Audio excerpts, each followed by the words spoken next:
leurs aspirations et leurs revendications actuelles. L'ancien couvent des Riches-Clair va enfin être entièrement rénové et réaffecté. La ville de Bruxelles va y aménager du logement moyen qui devrait voir le jour d'ici 5 ans. Diane Warland et Thierry Duboquet.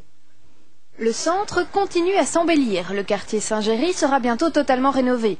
Après l'incendie de 1989, une partie de l'ancien couvent des Riches-Clair restait le dernier chancre de la zone. Après des années de palabres, place à l'action, un projet mixte mêlant logement et culture a vu le jour. Je pense qu'avec tout ce que nous avons cherché comme piste pour rénover ces bâtiments d'habitation, après la restauration de l'église, je crois que c'est un ouf de soulagement de voir qu'il y a quand même une porte qui s'ouvre de manière plus certaine. Le projet prendra la forme d'un bail amphithéotique entre la ville et la fabrique d'église pour une durée de 99 ans. Outre la rénovation de la cure et la construction d'une salle polyvalente, 15 logements dits moyens sont prévus. Ce choix a été fait dans le but d'assurer la mixité sociale dans un quartier où les prix s'envolent. Il y a une priorité de logement, on voit qu'il y a un retour en ville du logement. Les gens aiment bien venir s'installer près de leur travail, près de là où ils font leurs courses. Le prix du pétrole aidant, c'est tout à fait compréhensible. Et donc il y a vraiment une volonté à faire en sorte que les derniers chancres soient aussi transformés en logements.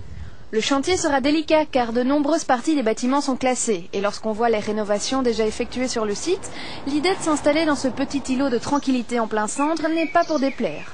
Il suffit d'aller consulter la liste qui se trouve sur le site de la ville de Bruxelles ou aller à l'agence locative de la ville qui se trouve au 19 boulevard Anspach. Il faut s'inscrire, il y a une liste d'ancienneté. Ce n'est pas une liste d'attente comme dans le logement social. Et dès qu'un bien est mis en location, si la personne ou la famille rentre dans les conditions, ils peuvent postuler pour ce logement et ils pourront l'avoir assez rapidement. D'ici 5 ans environ, l'église devrait voir arriver ses nouveaux voisins. On avait perdu l'habitude de vivre avec des cohabitants, puisque les bâtiments étaient vides en grande partie.